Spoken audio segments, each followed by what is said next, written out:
This podcast is sponsored by nobody. Hey dudes, welcome to Splat from the Past, the only 80s themed horror sci-fi show where things could get totally radical. Now today, I will be welcoming a iconic character actor from my childhood, and I am talking about Clarence Felder. You all know him from such classic movies from the 80s as Ruthless People, After Hours, The Hidden. He was on Hooperman with John Ritter. He was one of the dads in The Nightmare on Elm Street 5, The Dream Child, baby. Um, he was in so many great movies. Slayground, Touched. Even he was in The Goodbye Girl back in the 70s. I'm going to have him on today to talk about all of that stuff, and I cannot wait.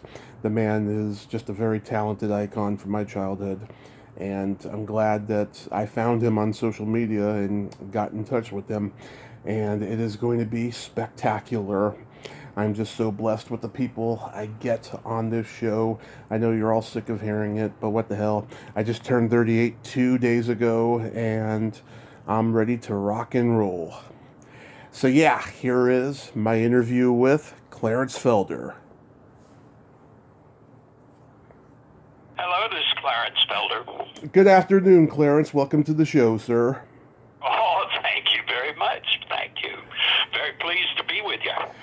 Awesome. How are you today? Well, I'm doing great. I'm sitting on our lovely porch here at Folly Beach, South Carolina, looking at the river. And the dolphin floating by occasionally, and we even see otters out there. It's a little warm today, but boy, Beautiful. It's a beautiful place. The low country in South Carolina. Yeah, it's real nice, real nice. Beautiful, beautiful. Yes. Yeah. I appreciate you taking the time today, sir. Thank you very much. Yeah, I'm looking forward to it. I really am. My lovely and gracious, talented wife, Chris Weatherhead, put together this profile thing, and I was looking at it, and I thought, holy moly, is that me? Did I do all that stuff? I mean, it's amazing when you put it all together, isn't it? Jeez whiz, it's a life.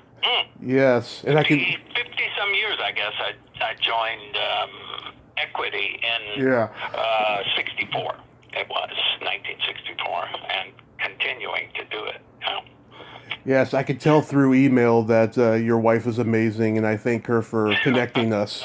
Yeah. So where are you located? I am located in Redding, California. Redding, California. I'm not sure exactly where that is. Is it?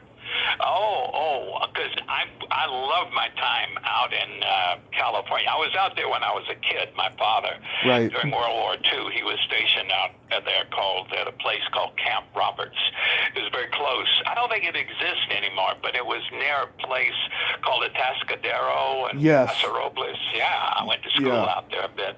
But then when Chris and I went out to L.A. from New York, I loved my time in L.A.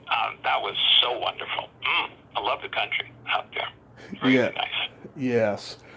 So, going back in time, did you gravitate toward acting early on in your childhood?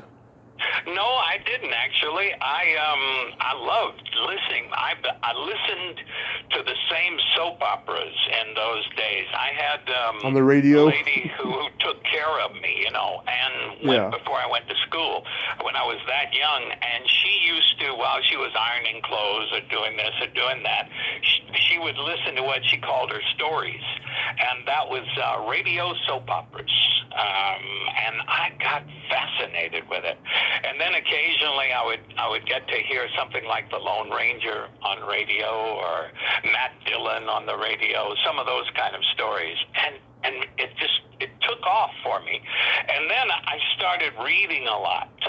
I really did read a lot, and actually I came from a small town in South Carolina called St. Matthews, and we didn't have a television until I was 18 years old. So that, as they say, the theater of the mind on radio was very, very seductive to me, and I spent a lot of time doing that. And then the reading, the same thing. But it is kind of funny. I was talking the other night with Chris about how I actually auditioned, in effect, for my first play Would you like to hear about that? Absolutely. That was amazing, because I was at the University of South Carolina, and I had never been to a play. I'd never really acted or anything like that. And I was at the student union place, and I had asked this young lady that I was interested in socializing with if she'd go get a cup of coffee. And she said, yeah, but first I got to go and audition. I want to audition for this play. And I said, well, okay. Well, look, I'll go with you. Mm-hmm. And then afterwards, I'll maybe then we could go have some coffee or something. So I went with her, and I walked in, and the director was doing Desire Under the Elms by Eugene O'Neill. And he took one look at me, and he said, wait, I want you to read something. Yeah. Read what?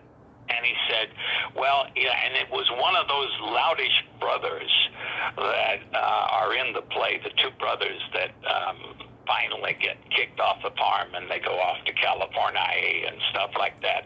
And I got cast in it. And you know what happened is, it turned out I have been blessed with a talent for acting. And nobody in my family has ever done it, particularly before, and right. before or since. And it just happened. And there I was. And from then on, I couldn't get enough of it. It's wow. like a drug in a way. A great high. I yeah. loved it. Always have, and still do. Yep, that's how it happened. Oh, and the young lady didn't get the part either. That's showbiz. Yes, it is. But yeah, I really did. I did a lot of community theater and stuff like that early on. But then I got a part in an outdoor drama, which is in North Carolina, off the coast up there in Manteo, North Carolina. Uh-huh. And it's called The Lost Colony. And some interesting people had passed through there and been in the cast there. Andy Griffith he got his start there, and a guy named R.G. Armstrong. I don't know if you're familiar with his. Oh yeah. Yeah, he was also was at the Lost Colony, and I got the part. And you know what? Do I call you Tom or Tommy, or what would you be comfortable with? Tom or Tommy doesn't matter to me. Thomas, I don't like being called. Yeah, I have a wonderful first cousin.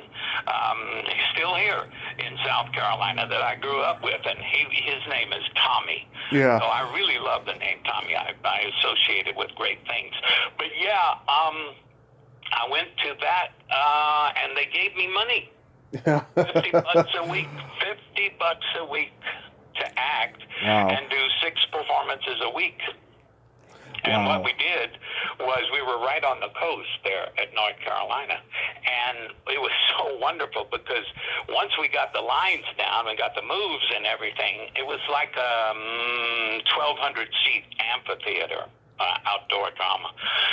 And we would perform in the evening and then just party the rest of the time. It was a great way to pass the summer, I'll tell you that. Right. Although $50 a week doesn't give you a lot of resource to buy whatever, but it was fun. I really enjoyed it. You would think $50 a week in those days would be good, because that was a lot of money. Well, yeah, it still is a lot of money. But no, I think about, that was in 61 and 62. No, 62 and 63. And it was after one of those seasons that some guys conspired and got me to drive up to New York. Actually, we had again been celebrating quite a bit. Mm-hmm. And I woke up. It turned out one of the guys that I had worked with at the Lost Colony was selling orange juice at the McCarter Theater in Princeton, New Jersey, there at the university. And when we rolled into the town and I rolled out of the car, he said, his name was Joe Mason, he said, Clarence, listen, they're casting She Stoops to Conquer, and they need a Tony Lumpkin. Can you do that? And again, Lumpkin is a sort of loutish comic fellow, so I read for that, and I got the part. Yeah. Wow. And joined the company there. And it was in '64 that I was 64. lucky enough Tommy, to do a lot of Shakespeare early on. Yeah. And once I was so much at home with Shakespeare. I think it's the Southern thing, in a way. Mm-hmm. I find a lot in Shakespeare that's sort of everybody's very polite to other people, but they're also very careful not to get within arm's reach of each other. Yeah. Everything's fine, and you're very polite and mannered and everything else. But if anybody says something that's not, I remember when from there I went to New York and got an apartment. But I remember the first time I was on the subway in New York. Holy moly. I mean, I couldn't believe people pushing and shoving and cursing each other and things like that and going on. And nobody was fighting, because where I come from, if you do that kind of thing, that means you're serious, It was really a cultural shock to me to be in New York. But I liked it. It was good. So what year did you get to New York? Well, I got after the second season at McCarty was in '64, but then for the next, probably well into the '70s, I would be in and out of New York. And sometimes I would go to different places, everywhere from Canada to Boston to New Jersey to different places. I went to Texas, down the Alley Theater down in Houston, and Atlanta. I was there for 2 seasons.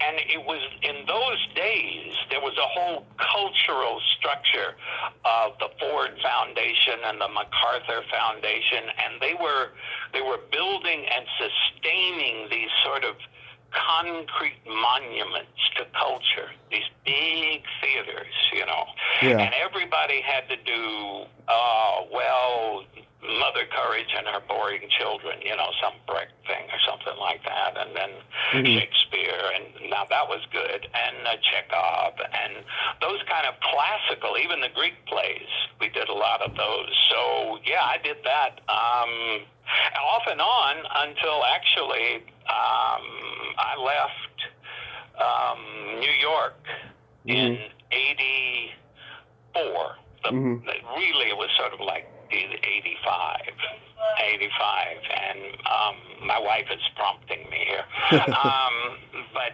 yeah, we left in '85 and flew out of the blizzard at the airport in New York, and then we landed in LA, and it was like a beautiful day, and we went down to see her family in Newport Beach, and I was walking barefoot on the beach that day. So again, that was a really wonderful change down there. But yeah, a lot of stuff was going on in the regional theater situation then that's no longer happening. And I was also happy to be able, Joe Papp had his public theater in New York, and I was lucky enough to get cast by Joe in a play that he was directing. It was Henry V by Shakespeare. And once I got into that with him, and we really worked well together, he cast me in a number of his other plays and other shows in the Shakespeare in the Park, that situation. And boy, again, it was just amazing. A huge amphitheater.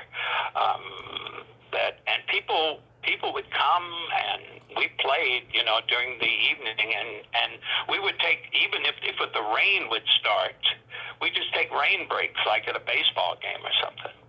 We'd go off stage and just wait.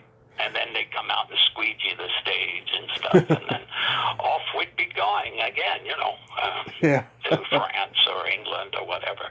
So, yeah, I got a lot of training by doing. Yeah. The best, to me, I really never had much of hardly an acting class, and I never took acting as such. It was all just instinct. It always has been for me. Mm-hmm. You know, it's interesting being an actor. Tell me if I'm talking too much, okay? Oh, no. Go ahead. It seems to me, I remember reading, it was about 10, 12 years ago, so Laurence Olivier's book, called The Confessions of an Actor. And I was a great admirer of Olivier, Yeah. and everything he did. But he admitted that when he was a young man and he first started acting, for him it was about putting on putty noses and doing this and doing that to his face and his hair and changing the external and all the rest, right. and then doing the character. But then, as he got older, it became about taking off that mask. And the more film acting he did and the more camera work, and even on stage, it became about finding the core of your character that corresponded to what was in you yourself and being honest about it. And that is one thing he had learned, and happily I was blessed with that kind of knowledge early on. That he just, and you learn it by making mistakes, and I did. I made some mistakes, some big ones, but you learn from them, and you learn to be honest with the audience. That's the most important thing, whether it's live theater or honest with a camera or whatever. It's about being honest and true as you can be. Absolutely. Now, I can imagine that during those theater days, you worked with a lot of actors who went on to become hugely successful in film. Yeah, sure did. I was laughing. Again, my favorite actor that I worked with in New York itself was Chris Walken. He makes me laugh so much. He's a funny guy. I did a show with him at Lincoln Center. We did Macbeth together. He was playing Macbeth, and I played like his right-hand murderer guy, you know. And we would sometimes we'd improvise playing with the swords on stage, you know, doing mock duels and things like that. And he was always so much fun to be with. And then later on, when Chris and I went up to Williamstown to the play festival up there, we were both in a play with Chris Walken again. It was called Ivanov. It was Chekhov. And Chris, you know, it's so funny because I see him, I love him in all these wild characters he does on screen and on stage and all the rest. Yeah. But I know him as this very kind, generous person that is fun to hang out with. And if you go to his house, he's like, he's the perfect host. And he takes care of everybody, and he's, you know, but he just doesn't like to go out in public. Oh, yeah. So if you go with him where he wants to go or something like that, it's amazing to be with him. Yeah, I really liked him a lot. And then I worked with Colleen Dewhurst and Derek Jacobi and Meryl Streep and Glenn Close. Yeah, Danny DeVito.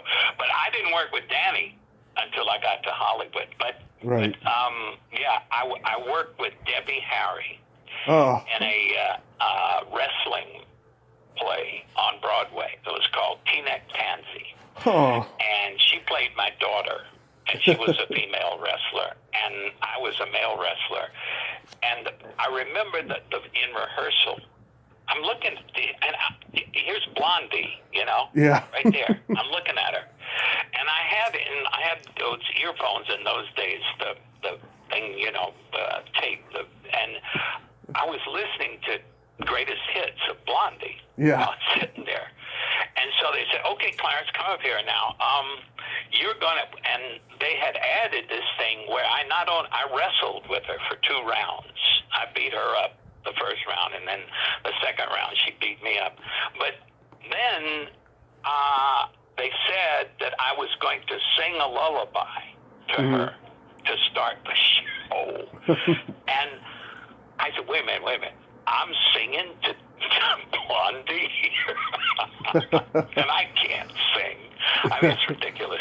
However, she was the director was very patient, and the musical director was wonderful, and Debbie was so sweet. I mean, she was a lot of fun.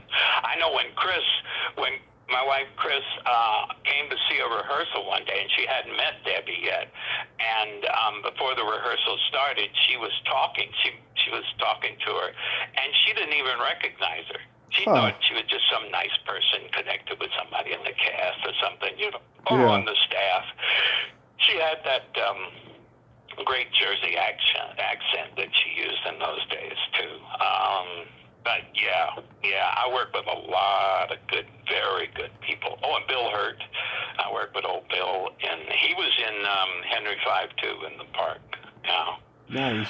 A lot of actors love to work in that Shakespeare Festival in New York. Oh, yeah. And also for Joe Papp down at the Public Theater downtown. Yeah. Mm-hmm. Oh, and Al Pacino, I worked with him too. Wow. On stage. Yeah. That's amazing. Yeah, it was a learning process for me. Again, everybody was very generous. Very generous. Your first movie was Man on a Swing? Yeah, I did that in New York, and Cliff Robertson was really, really good. My first scene was with him, and I'd never done an on-camera part before. And I told him that, and I said, anything you can help me with, I would certainly appreciate it. And then he launched into he said, yeah, he was very, very kind. And he said, yeah, let me tell you, he said, I did that same thing. I was with William Holden, and he said, I thought you had to act really big and learn your words and do it like you were on stage. And he said, I watched Holden, and he was very calm and very quiet. And then they moved in for the close-ups. And he said, when I saw the dailies the next day, he said, oh, man, it was a real education that you don't need to act too big. Although George Scott one time said that nothing's too big if it's real. Yeah. So there's that viewpoint, too. Yeah. And the young man at that time who had played the MC in Cabaret was also in the movie. He was a suspect, like maybe he had done the killing. Joel Grey. Yeah, Joel Grey. Thank you. Yes, he was really something else too. Once again, everything, it all adds together. If you're just paying attention when you're there, you can learn a lot. You were in the Goodbye Girl. Yeah, I did the Goodbye Girl, and that was bizarre. The outfit that he had on when he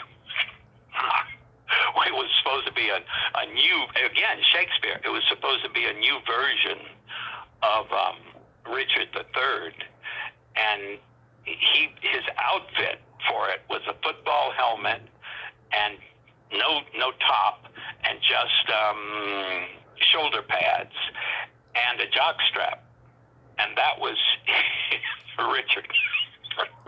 Richard came out to do this, and they cut back and forth. I was playing a critic who was there watching the show, and they got various reaction shots, and then they went to him for a horse, my kingdom for a horse, and my comment was, that's what I'd give for a taxi. So Dreyfus, again, he was very, very kind to work with, and he stayed around for all my close-ups, and that's a mark to me of professionalism.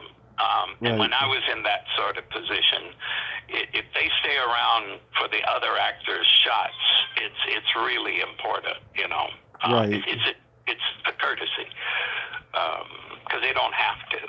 I know I did several episodes of Kovac in New York too. They decided to do it in New York. Telly Savalas and those guys, they were really good. Yeah, Dreyfus is a brilliant actor. He deserved that Oscar he won. It was so good. He was something else. He really was. He was, And he was another one who would sort of improv with you a little bit if he felt like it. Nice. Had a horse too. He owned a horse that was racing in New York at the time. The horse was named Lollipop, because he liked those lollipops. And the horse did very well. He gave me a tip on it one day and told me the horse is going to win, and he was right. The horse paid $11 for $2. Yeah. Yep. You did a very underrated movie called Touched with Robert Hayes. Yes, I did that, and that was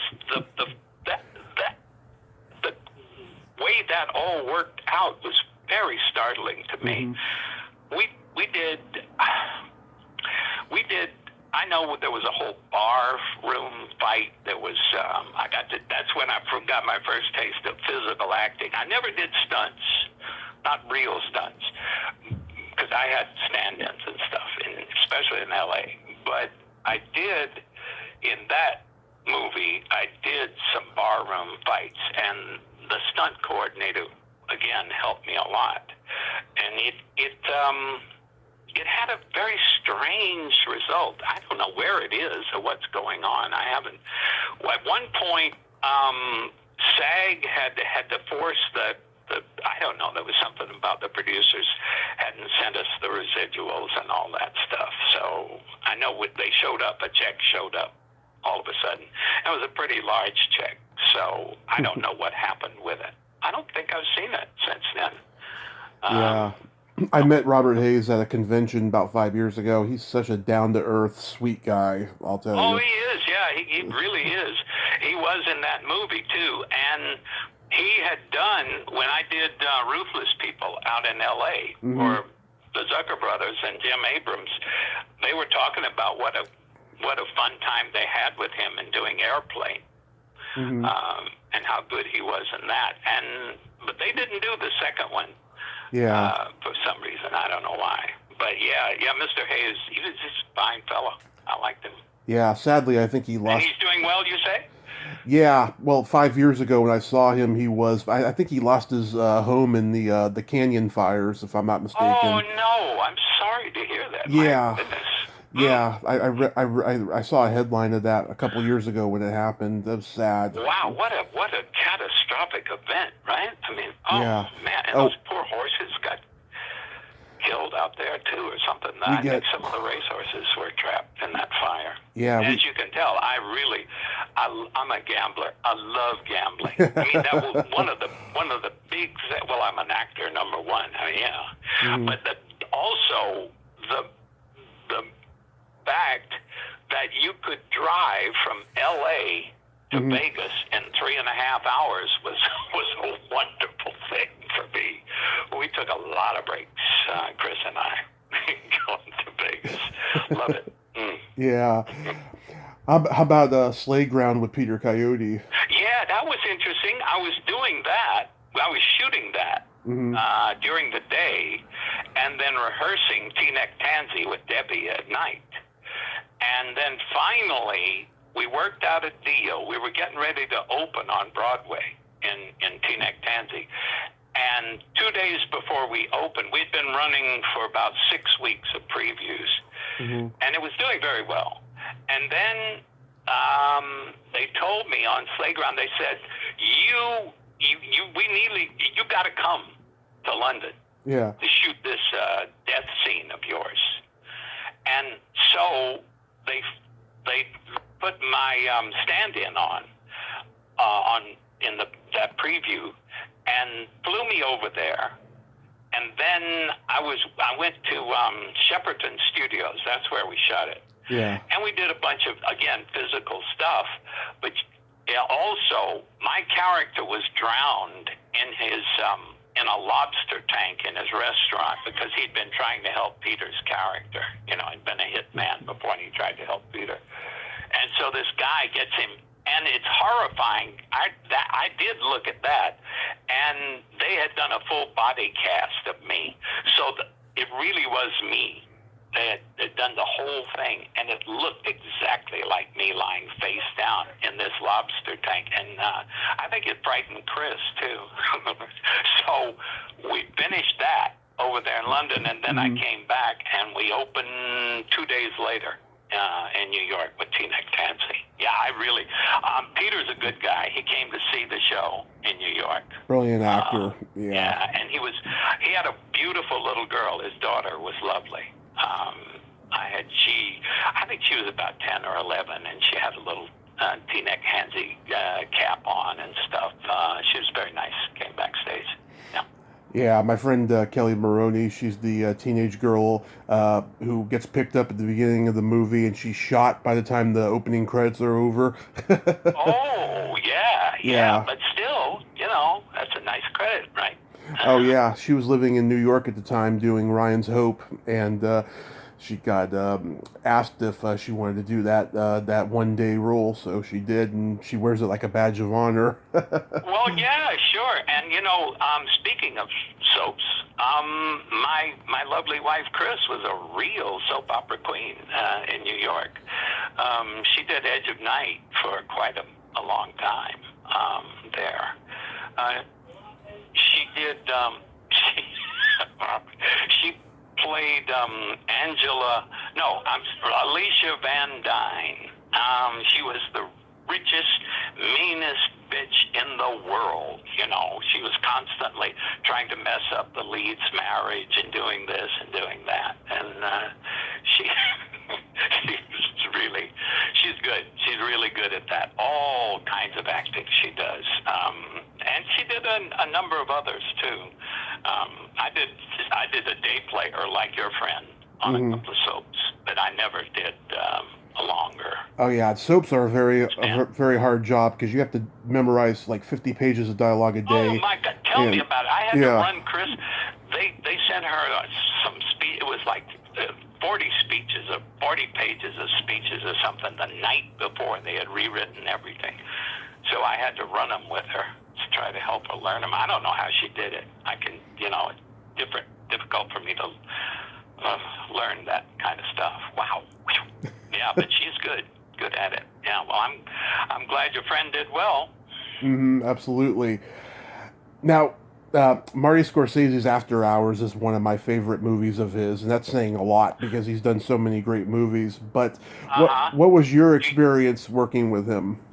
Well, I was the bouncer at the Club Berlin. Yeah. When he wants to get in, Griffin Dunn comes up and says, I got to get in or whatever. And I said to him, well, are you really sure you want to go in? Because be really sure. Yeah. Because you got to go through me, and then there's a bigger guy down there, and so forth and so on. And what they wanted, what we were supposed to be, the object of what we were doing was to go into the Club Berlin. You had to be mohawked or have a mohawk haircut already. And, of course, that didn't work out too well. But, that movie, the script of that movie, Martin told me that it was all based on The Castle by Kafka. Oh, basically. Okay. Yeah. And my character, he lifted all my words out of the novel and the speeches of the gatekeeper in the castle. And that's that's fun. That was fun to do. And then I remember Martin was having trouble with asthma a little bit or something at that time. So in those nightclub scenes, I remember him wearing a mask and an oxygen mask sometimes, and he was just flying around on one of those camera things. I remember the dance floor filled with these people with reverse purple mohawks and stuff, but real people, really like that. And I asked this guy one day. I said, are you making a statement? I mean, it's very striking wearing your hair like that and this stuff. And he said, we're the beautiful people. And I thought, okay, that's cool. Good. Yeah. Good for you. But the whole dance floor full of those people, a lot of smoke coming off of cigarettes and everything else, the smoke machines, and there's Martin riding around on that camera elevator wearing an oxygen mask. That's a good movie in itself, isn't it, Tommy? It's one of the Lord. absolute best, very original, and it spawned so many imitators in the late 80s.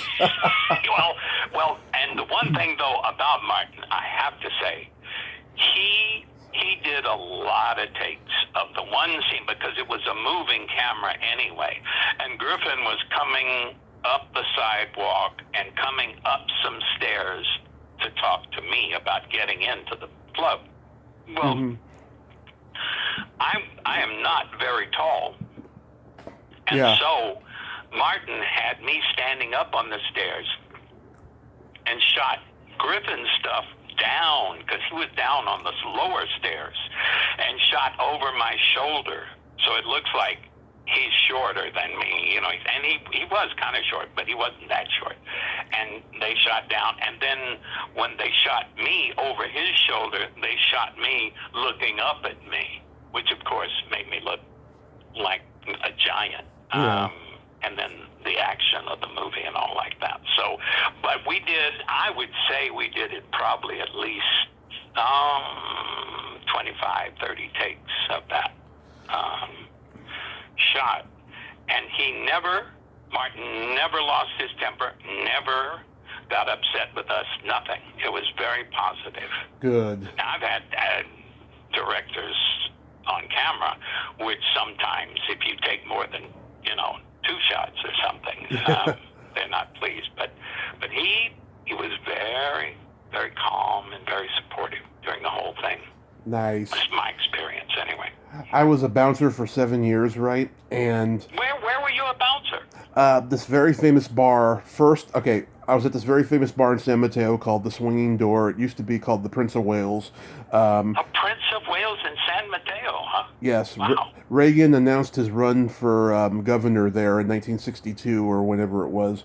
No kidding. You weren't there. You were probably not even born. No. This is way before my time.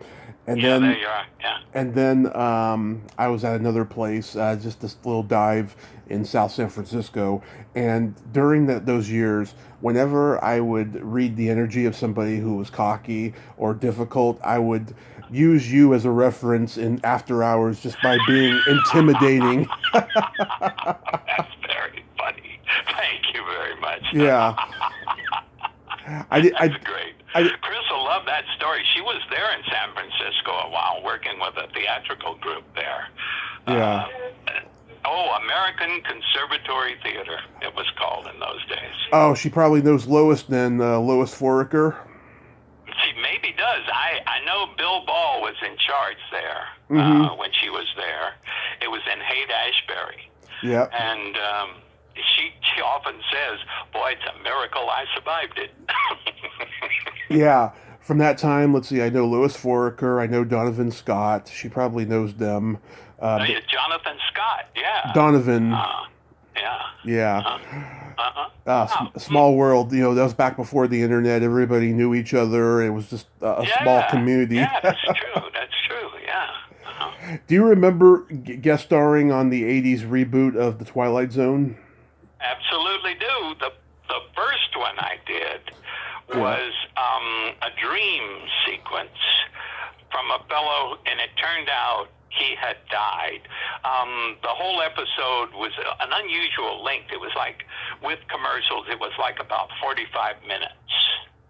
And they did it, and then they did a short to go with it to make it an hour.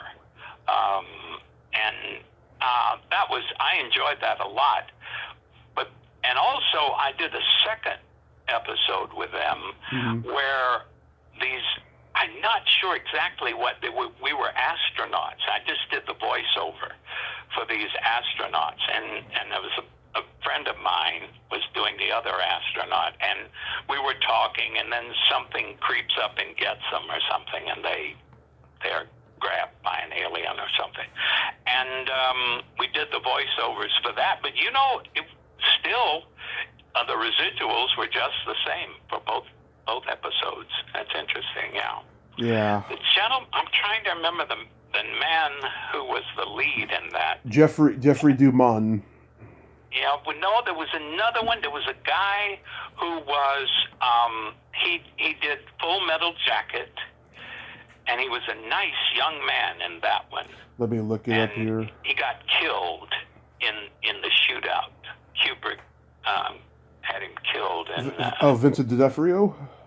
Yeah, no, it's, he was married to, at one time to the lady who did Joy in Shadowlands, played the wife of C.S. Lewis.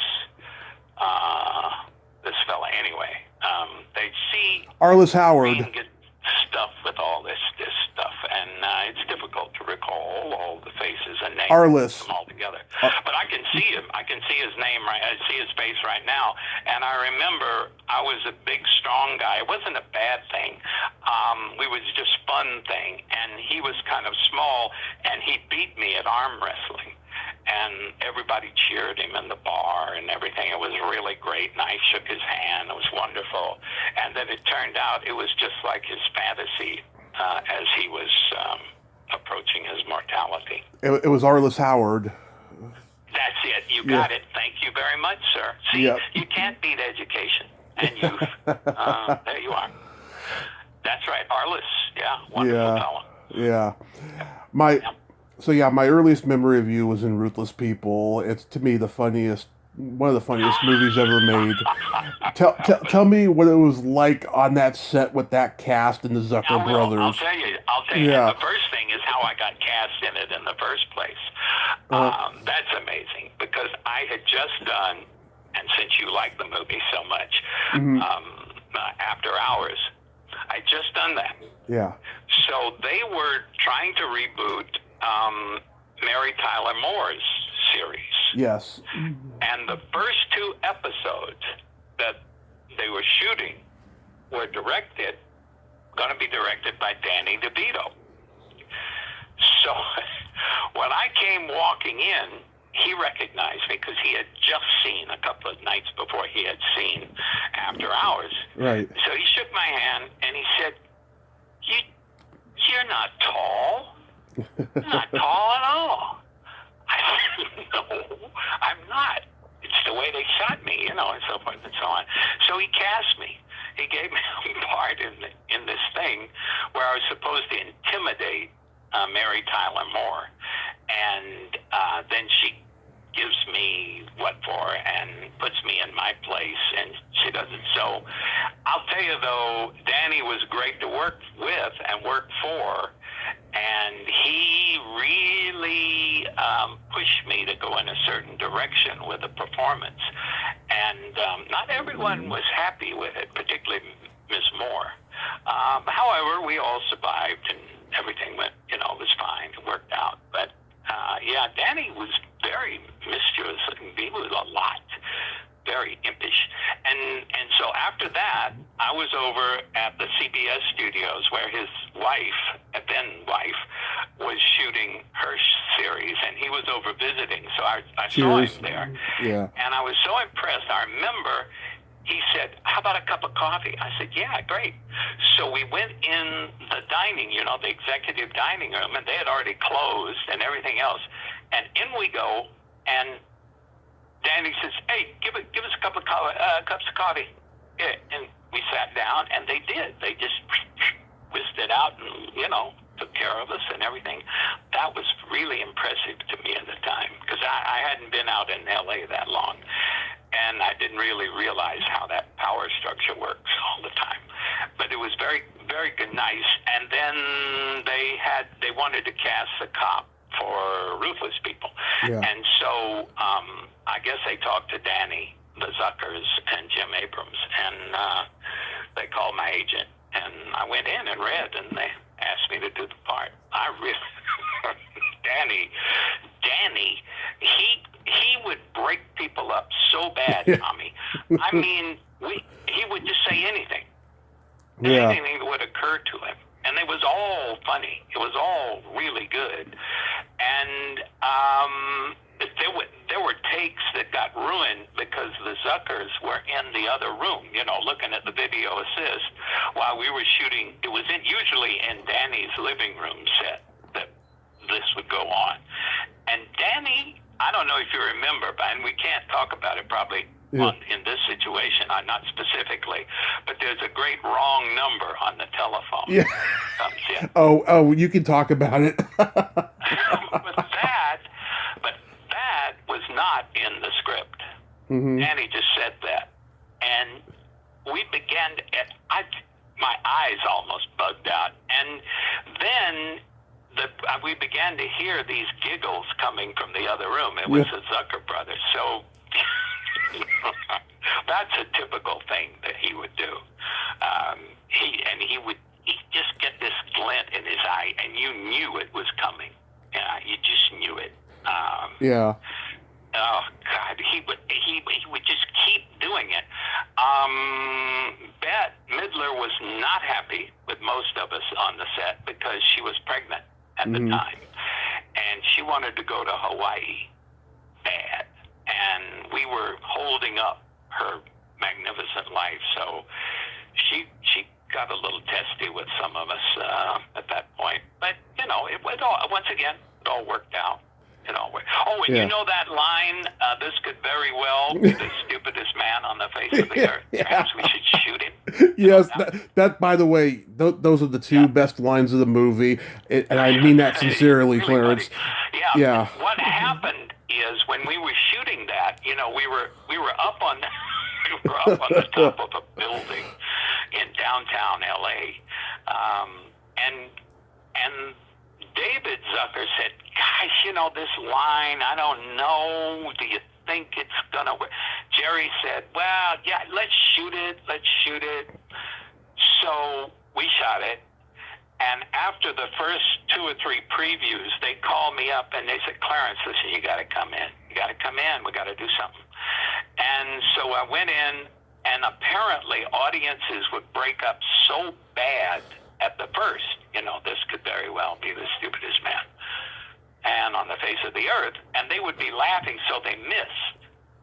Perhaps we should shoot him. Mm-hmm. So we finagled around so they could put that pause in between there, so that the audience could laugh at the first one, and then here, perhaps we should shoot him. Yeah. And then that finishes it off, as you know. And man, that whole sequence with Bill Pullman, and give the money. Yeah, give the bag to Bozo. I mean, classic. That was such fun. That whole thing was just nothing but fun. Usually. Yeah. I love it when you're both ignoring DeVito by eating those Subway sandwiches, and he's like, my wife is missing, and you're discussing the inconsistency of lunch meat condiments. Yes, and it became a byword. They added this line to my part as many places as they possibly could. You have to identify the body. Yes. Everywhere. They would just stick that anywhere they could. And especially when, they rolled the gentleman out on the slab there at the morgue. It might be his wife. You and Art Evans had really good chemistry, too. Yeah. Danny is a wonderful person. He really is, and the Zuckers are great too.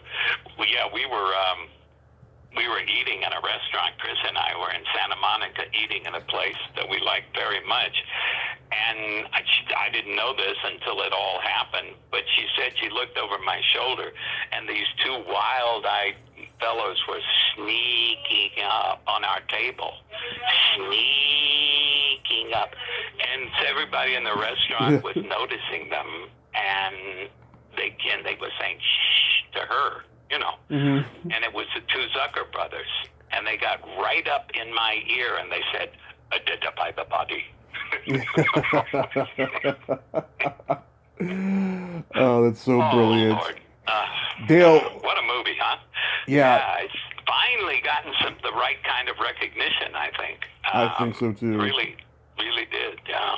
Dale Launer wrote a brilliant script, and he later wrote My Cousin Vinny, and they're two different movies, you know. Well, that's true. That's true. But I'll tell you this, Yeah. Tommy. He didn't like what we were doing with his script. By the way, just Oh, incidentally, I think it fueled him to direct his own movie. really? You know. Yeah, he just didn't like what was going on. I guess maybe too many ad libs or this or that. Well, oh, and don't forget the two dogs. Oh, yeah. Good God, those two dogs. Yeah, remember he brings in that big dog Adolf? Adolf, yeah, and Muffy, and we Yeah. had the Muffy, and we had Adolf, but then there was a stunt Muffy they brought in to work with Adolf because they were scared. You know, they didn't know what old Adolf would do. Yeah. Judge Reinhold trying to jump out of the window. He sounds like he's on the toilet. Oh, I know. Yeah, and we were walking out, you know, listening and hearing those sounds. I mean, and selling the big speaker. Yeah, the whole thing was perfect. It was just perfect. It is a very well written comedy. Yes. No, it's wonderful. And those guys, those suckers, they know what they're doing. Yeah. They really do. Yeah, and this was a departure for them because they were doing the slapstick stuff before that, you know? Yeah, well, yeah, we weren't overly subtle either when you think about it. But I know what you mean. The sight gags. The one about the top secret, the send-up of the Elvis Presley movies, you know, with Val. Top Secret, yeah, that's a great movie. That was amazing. Top Secret, yeah. And then, of course, Airplane, Naked Gun, yeah. Oh yeah.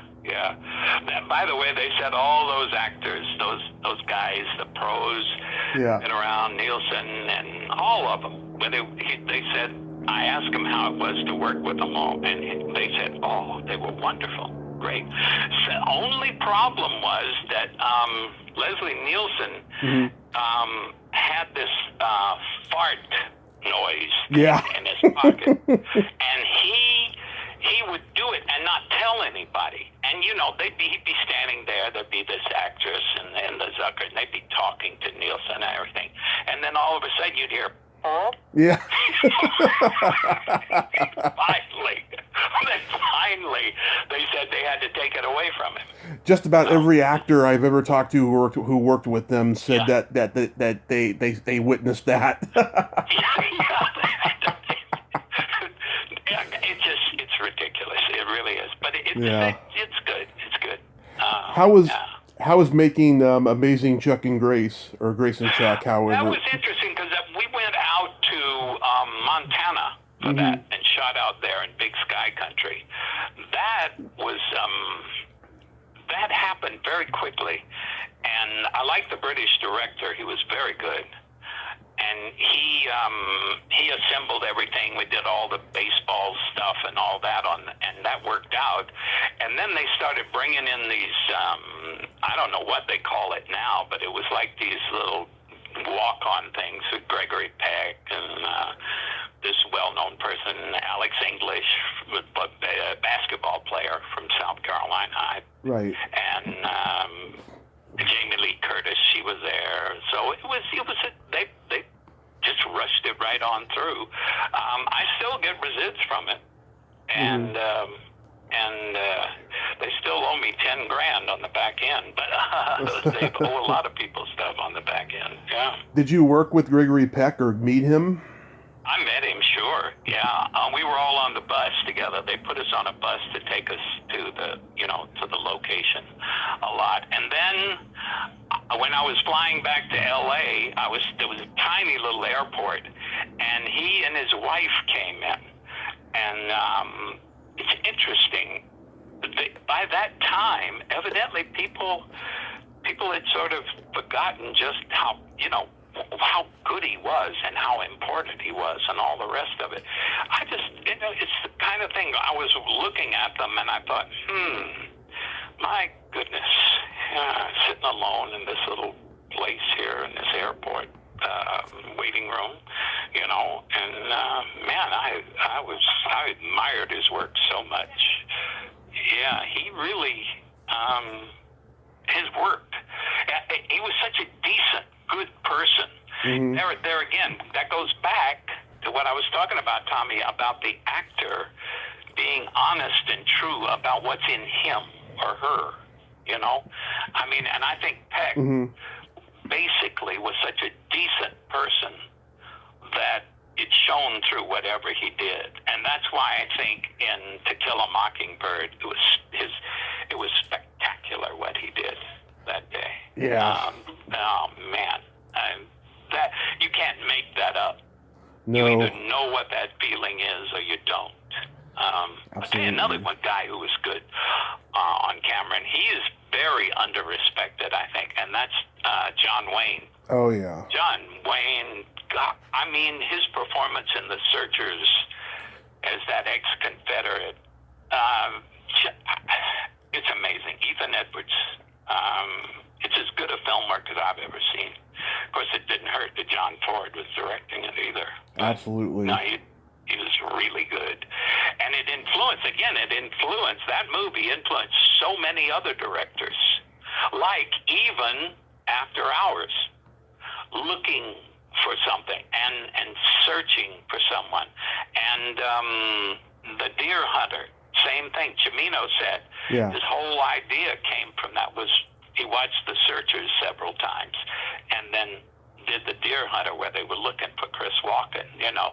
And there's so many of those same films. It just keeps coming up. A lot of people give Ford credit for that idea. Absolutely. I talked to Jack Shoulder about The Hidden. What was he like? Yeah. How is Jack? How's he doing? He was great. It was 3 years ago. It was on Halloween we talked, you know, and I guess he's doing good. I mean, he occasionally goes on the horror convention circuit and all of that. Yeah, I'm going down. It's the first one. They've been after me for a while now to do one of these, and I haven't wanted to. But in July, I'm going to go down to Tampa. Something is Tampa Bay. It's called Summer something. Oh yeah, Tampa Bay Screams 2021, and they're not only because of The Hidden, but because of Nightmare on Elm Street 2 that I did, part 5, and they want to play that up. So I'll really be interested to see how all that works. I've never done one before. Oh, they are fun. They can be fun. I'll bet it is. And Jack, we had. That was quite an interesting set. You know, it's funny how all of that has really stood us in good stead here in South Carolina, because we're running our own theater company here and film company. And we have, over the years, Chris had learned how to shoot movies because she worked with a prison rehab program out there. And she was shooting PSAs for that group. And she was shooting in prison. And you talk about shooting under pressure and getting the shot and doing that. And it has worked out for her, because we finally actually were able to shoot a feature in 2004 called All for Liberty about the revolution here in South Carolina. And then we had a film that just came out about 10 days ago. It's also available on Amazon. It's called John Lawrence War, also about the revolution here in South Carolina. And the huge number of wars that happened here in South Carolina. Forget the Civil War. I'm just talking about a good war for a good cause. And it's really amazing the ability that it gives you. Again, it's experience, just experience. Right. And now it's starting to pay off for us a little bit. So it's interesting. We're going to start shooting something in 2 weeks too about the Apostle John on the island of Patmos, and that. I hope that we'll get that finished before the summer's done. But you see what I mean? Yeah. Just because you wouldn't, especially now, everybody can shoot movies now, pretty much, if you want to. Yeah. But you better know what you're doing. Because, you know, that old adage, you probably heard this, the old adage about indie films, you can have three things with indie films. Mm-hmm. You can have a good film, you can have a cheap film, and you can have a quick shoot. Yeah. But you can only have two of those three things. Yeah. You can't have all three. A good way to put it, absolutely. Yeah, and we have learned that. But happily, you know, this All for Liberty and John Lawrence War, and this country is where it happened here in South Carolina. And being born and brought up here, I was aware of it. And Chris loves it here. She out-southerns me now. So yeah, I'm really, really grateful that. Well, the reason also I get calls to go to these horror things and all and whatever is because I live so long. A lot of the others are dead. So I'm left, you know. What do you remember about being on the set of Nightmare on Elm Street 5? Well, Nightmare on Elm Street 5, I liked it because they had all the props. You know, like it was he has a baby with some girl or something, right? And it's a little demon like he is with his, you know, razor blade fingers and all like that. Yeah. But they were laying around the set and on other places, and we were shooting in another part of the set. But it was fascinating to see what those props looked like in reality as compared to what they looked like on the set, and the way they were using lighting and things like that. I played a father who was whose son was on skateboards a lot, and he was this kid they had hired to do the part. Frankly, I found it a little tedious the way he was, you know, going around on these skateboard and doing this and doing that, and then Freddie comes along and disembowels him or something. And that was some of the best acting I ever did in my life, was trying to look sad over the fact that he had been gutted, you know, because I was kind of glad that was over. I didn't, but it was, the producer looked at me one day, he said, "Clarence, this is not only guerrilla filmmaking, this is guerrilla filmmaking." The producer was not happy with us particularly. But it wasn't us, it was that he couldn't get more money out of New Line, I think. They had some problems with the script on 5. I've talked to Beatrice Bopley, who plays Freddy's mother in the movie. She said they changed the script a lot. You know, there was a lot of ego clashing. But you know, Bob McRae, I mean, he started that. He started New Line with that character. Right. I mean, with no money. He openly said that his uncle had said he would back it. And they got to the Sunday before they were starting the principal photography on Monday, and his uncle called him up and said, "Bob, I'm not going to put any money in that. This is awful, slicing people up and doing this and doing that." So he just went ahead and started anyway and found the money, and look what happened, you know.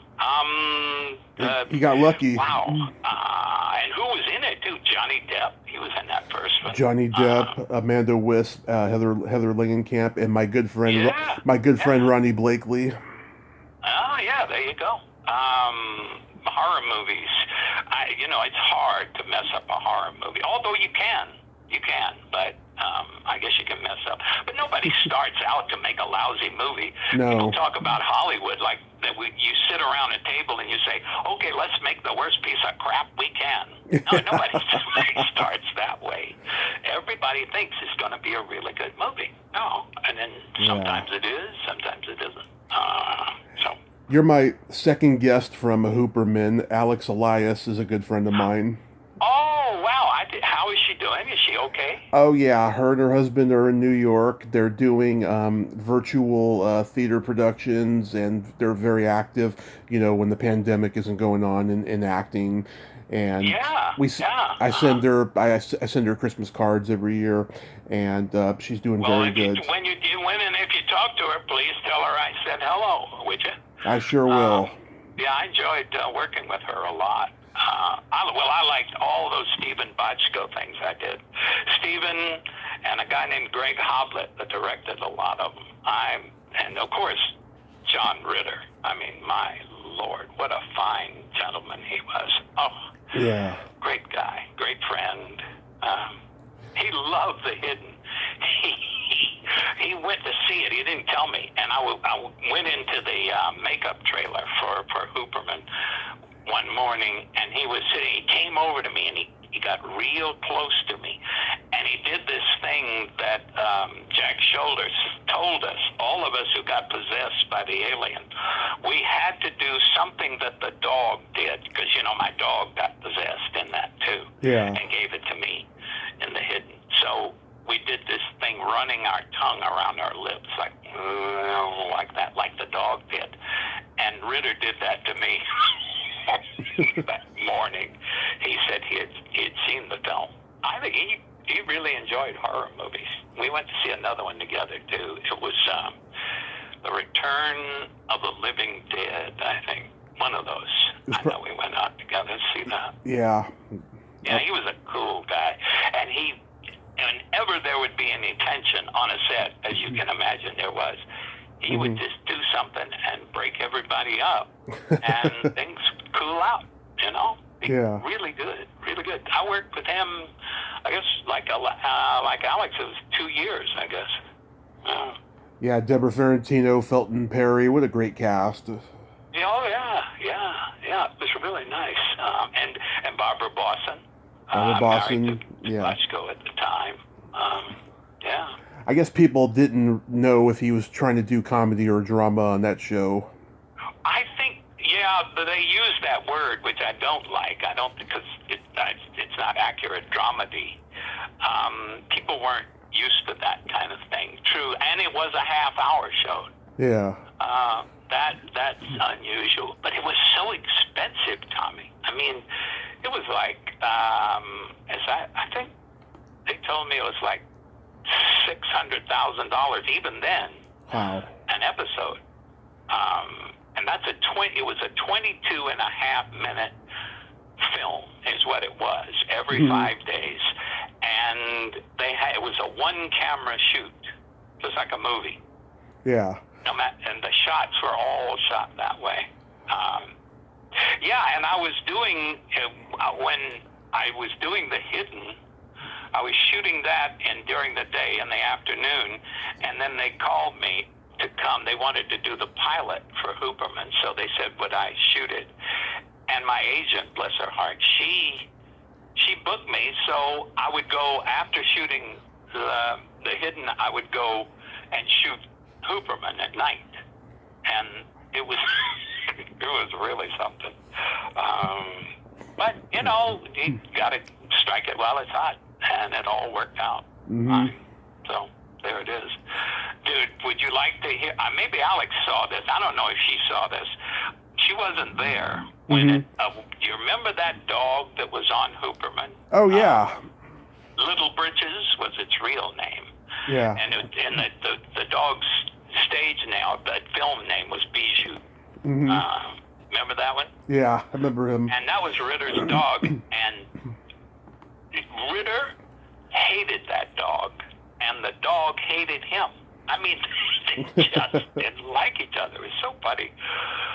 But in the first episode, in the pilot, Bijou had to grab his pants leg, Ritter's pants leg.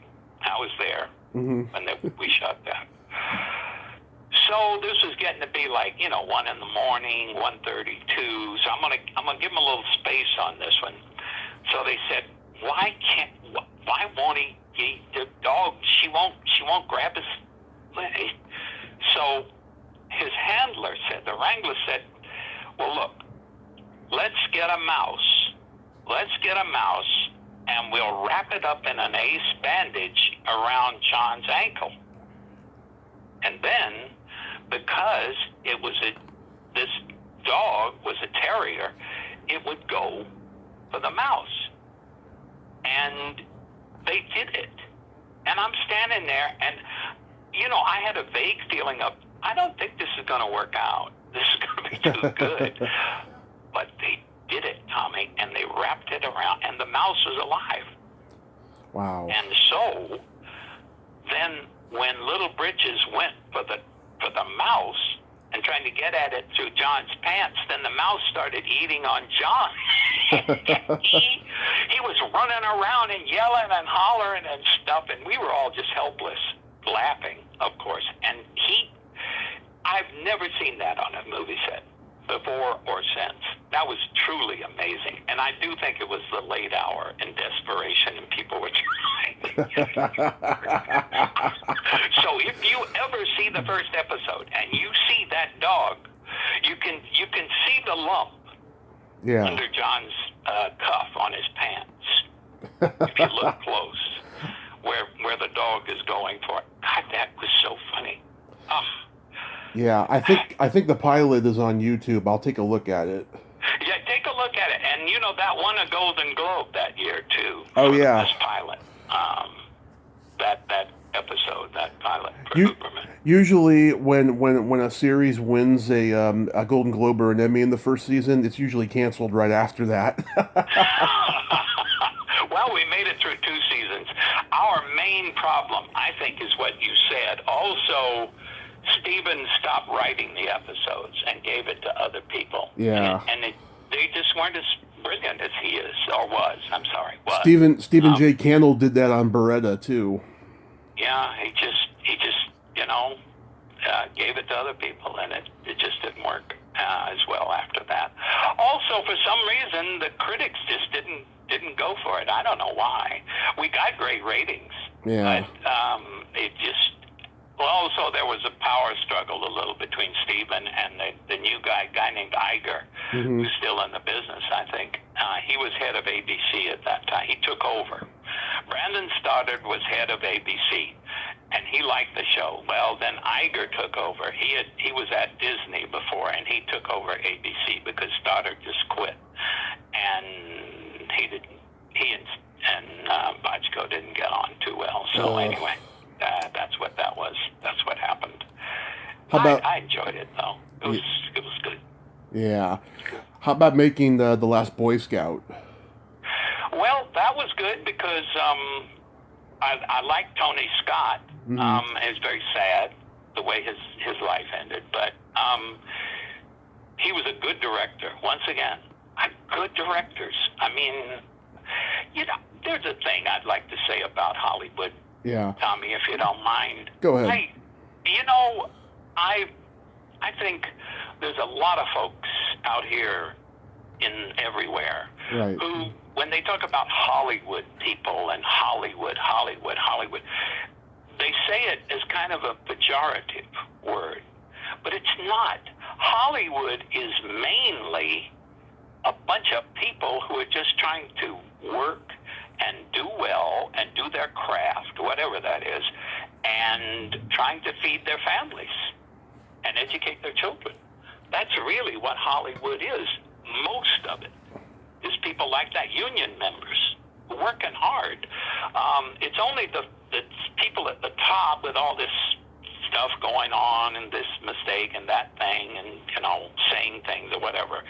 And I found most of the directors in Hollywood anyway that I worked with and in New York, the film directors, all to be fine people. And Tony Scott was very good. And Bruce Willis, you really had to, Bruce, he's not big on his, social graces. However, he has a great instinct, I think, for what works. And he certainly did in that movie. And Damon Wayans, he was a very funny guy. Once again, I enjoyed it. Now, in that movie, I got shot in the head. But I got shot in the head in the hidden, too. Yeah, it was hidden. I got shot right in the forehead. So, they have to build a forehead for you when they do that.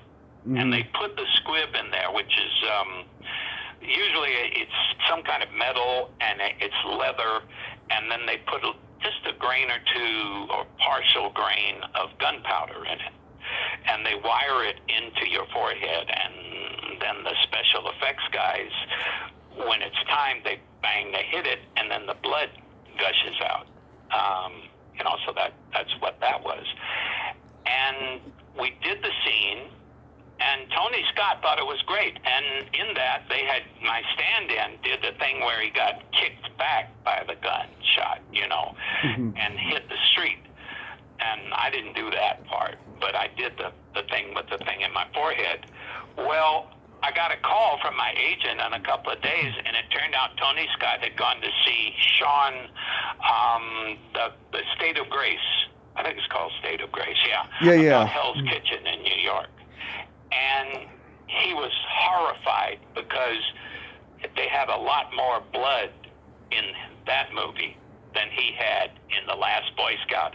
So he wanted to reshoot me getting shot in the forehead with a lot more blood. Yeah. So I got another day out of it. It took about 4 or 5 hours to do the makeup, to build the forehead and all like that. Wow. And really, it was, I think my participation was about 10 days on the movie, something like that.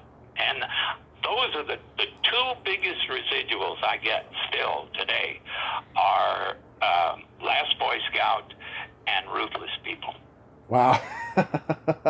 They were popular those are the movies. Two biggest residuals. Now the hidden has gotten better. Those residuals, because Time Warner bought up New Line. Yeah. And so those, for some reason, then that made the resids get bigger. But also now somebody bought, who was bought, I guess it was CBS, bought Time Warner, I think. Guys are gobbling each other up all the time. I don't know, but I was talking to somebody, a friend of mine who works it's for the Discovery Channel. The Discovery Channel has bought a lot of these. They bought up Netflix because Netflix was finding it too expensive to do their own product. Yeah. So they sold to the Discovery Channel, of all things. And now the Discovery Channel, I think, is one of the biggest networks in the world, all told. Yeah. Yeah. You mentioned before about John Lawrence War, so is that a pet project that Chris wanted to make? Oh, yeah. Now, you know that we had, particularly with All for Liberty, the technology that we had access to was not as good as the one with John Lawrence War. But John Lawrence, what a hero that guy was. Mm-hmm. I mean, his father was Henry Lawrence, and they're both buried outside of Charleston here. And his father owned something like Henry owned like 200 and some slaves. And John Lawrence, who was a very privileged son of Henry Lawrence, said it's ridiculous. We can't, if we're fighting this revolution to be free, then we've got to free these poor African slaves. That we are such laughable hypocrites if we don't do that. Yeah. And as a matter of fact, we didn't know this, but John Lawrence is a big character in Hamilton on Broadway, the musical. And because Hamilton and Lawrence were great friends and fought together under Washington. And Lawrence, I really think Lawrence would have been president if he had lived. But he was killed down here.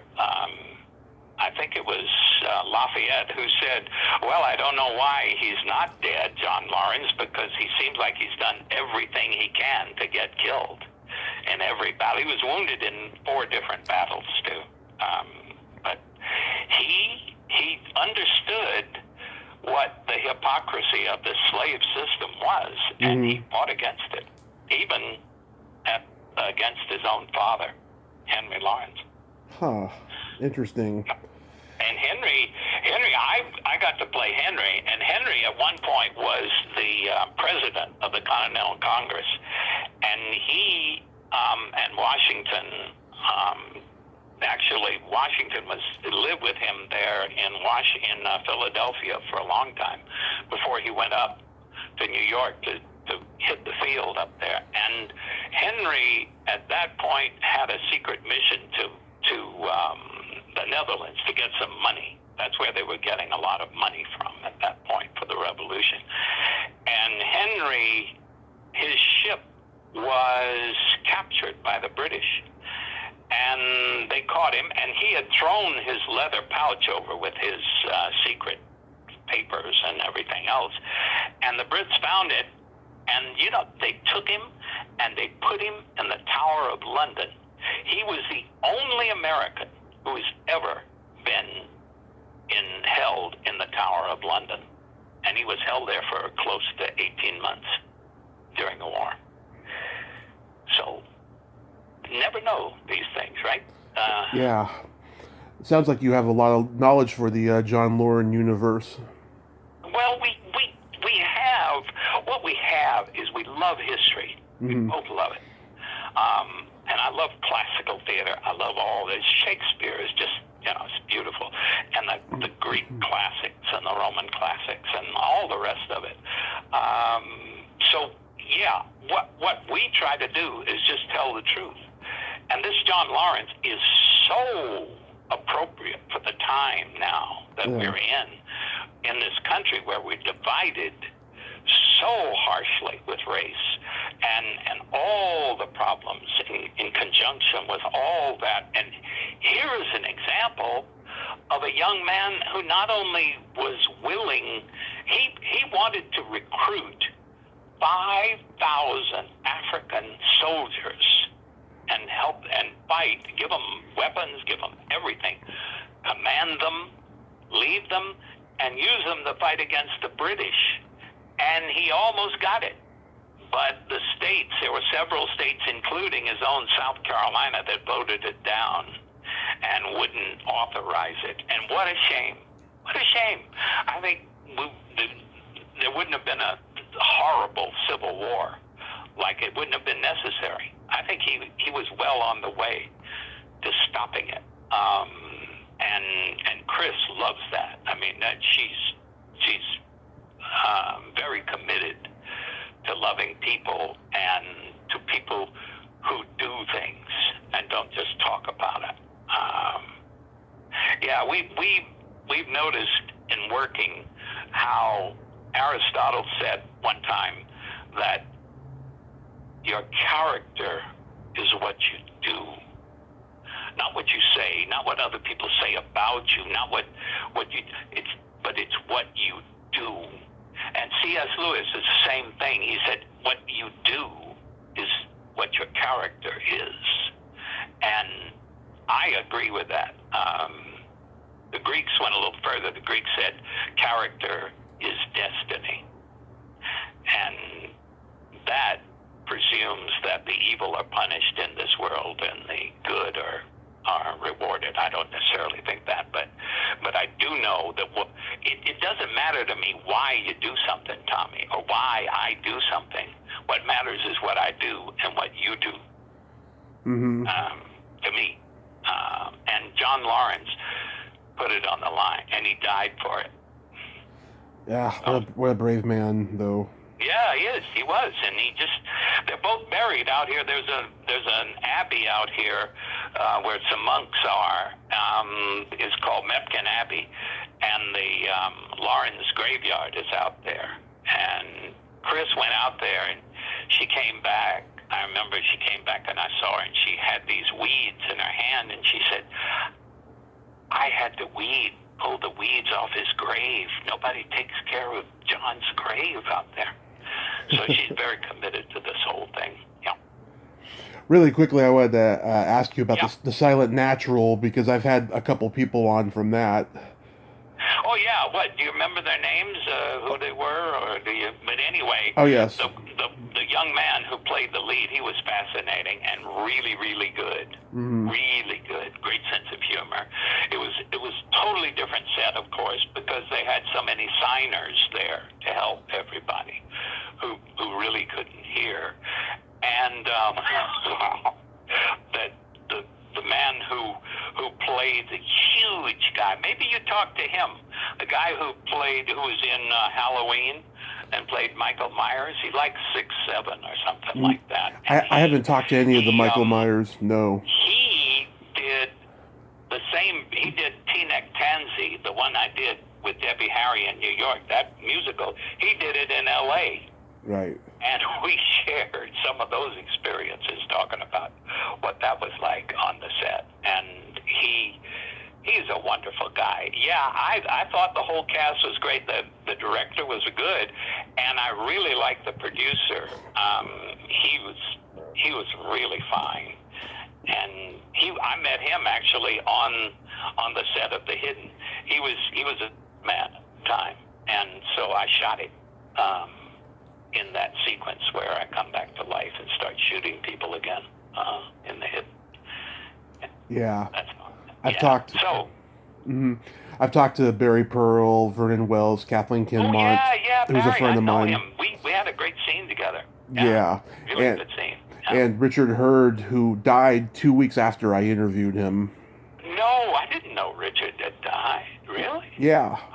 Oh, interesting. Goodness. Yeah, you should meet that young man. He's really amazing. I don't know if he could hear your podcast or not, or how he could. Yeah. Maybe he could. I don't know. But he is really wonderful, very sensitive actor, and very at peace with what's going on with him. I hope they get the movie out someday, Tommy. I don't know what's going on with it. I know distribution is weird, these days. Yeah, this business, you just don't know. You just don't know. No. No, you don't. You really don't. You mentioned before that you're hoping to get that movie made by the end of summer. Is there anything else you'd like to mention that you have upcoming, or? Well, we do have that. We also have a play. I mean, we were just knocked out for 18 months. We couldn't do any live theater, and so we did. Chris has written a play about Anne Hutchinson, who was a woman who was over in the colony up in with the Puritans up in Massachusetts, and because she was a strong woman and she was really serious about her version of Christianity and all the rest of it, and these guys, the guys in those days, they kicked her out of the colony, which was like a death sentence. And later, she was helping some of the native peoples there, and a sort of rogue group of them killed her. Right. And she became if you look her up, Anne Hutchinson, it'll tell you about that. So that's a play we want to do. There's a person here who gives us a lot of money, is very generous, and she wanted to see that play done, so we're going to do it for her. And things are opening up here. I don't know how they are in L.A. I'm sorry, out in California where you are. How's it going? It's going pretty good. Okay, so this is a weird town. I mean, they enforce things, but they don't really do it. Our grocery store down the street, they had the regulations. They had everything posted. You gotta wear a mask inside, but there's so many people not wearing masks. They don't really care over here. It's sad, Right. But we have Chris is going to be out there. Mm-hmm. I hope he should be in Southern California. I hope they open up some. She's going out there in the middle of July. So. Yeah, we have a low death rate over here, at least. By summertime last year, there was only about 70 people had caught it. And I don't know what the current number is, but I hope it's still at 70, because that would be just awful if it got worse from there. Yeah, we've been wide open for, I guess, about 8 or 9 months already. Yeah, here, pretty much. It's crazy, but, at least everything's starting to turn around, and there's hope. Oh, yeah, I think the vaccine works. Chris and I have both had Same here. shots. Same here. Moderna. Yeah, so there it is. Pfizer.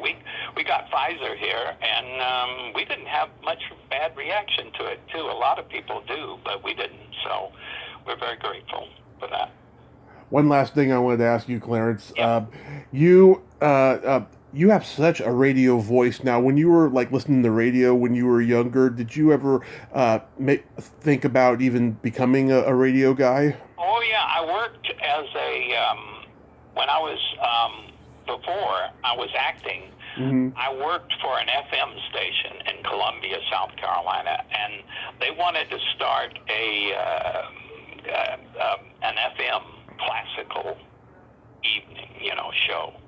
And so they hired me to do it. And I would get lost. I would just, put on the music and I would announce it and read the record jacket, or something like that. Right. And just sort of drift off to sleep.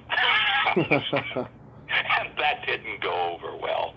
But I think if they had put me, like on an AM, the part of the AM station there and doing some news stuff and this stuff and that kind of thing, I would have done better. But it was so soothing, and I love classical music. I would just drift off. So I had to quit that about 3 or 4 weeks after that. That was it for me.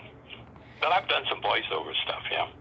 Yeah, someone told me 20 years ago in high school that I had the perfect radio voice and that I should pursue it. And this is probably the closest I'll ever get to it. No, you do have a great radio voice, because one thing is it's got a lot of authority to it, I think, and a lot of strength. But it's not strident. It's really kind of comforting in a way. And as you know, that's what we like in our living rooms, whether it's on TV or whether it's on the radio. That person is in your home, and you really have to respect that, I think, as a performer.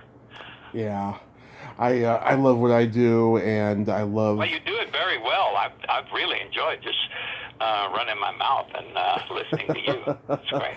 Oh, I've enjoyed it as well, Clarence, and I thank you so much for coming on tonight, and I hope your projects come to fruition, and I hope you have a fun time at the convention. I hope you get booked over here in California when they actually open up. Well, hey, I'll see if I could get in touch with you, and see what's going on over there. But yeah, check out our website, Actors Theater of South Carolina, or you can just type in the names of those 2 films, All for Liberty or John Lauren's War, yes, and it'll tell you where to go. So you can see what's happening with them. I think I saw John Lauren's War is on Amazon Prime. Yeah, it is on Amazon. Yeah, I think they're both on Amazon now. Okay. It's Bridgestone Multimedia Group Global. They've added global now to it, so they're doing the translations and the voiceover stuff and all that. I'm not a part of that. Yeah. No, thank you. I am on Amazon Prime, so I will take a look at it. Well, do. I think you'll enjoy it. Yes. In the meantime, stay safe, and thank that amazing wife of yours for connecting us. Well, thank you so much, sir. It's great to talk to you, Tommy. My pleasure. Have a good night, sir. You too, sir. Bye. Bye-bye. Well, there you have it.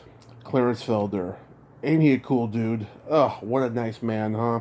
I'm so glad that we got to talk, and he's very humble, very gracious. I'm glad he's getting involved in the convention scene. Hopefully I'll get to meet him someday when our damn conventions open up over here.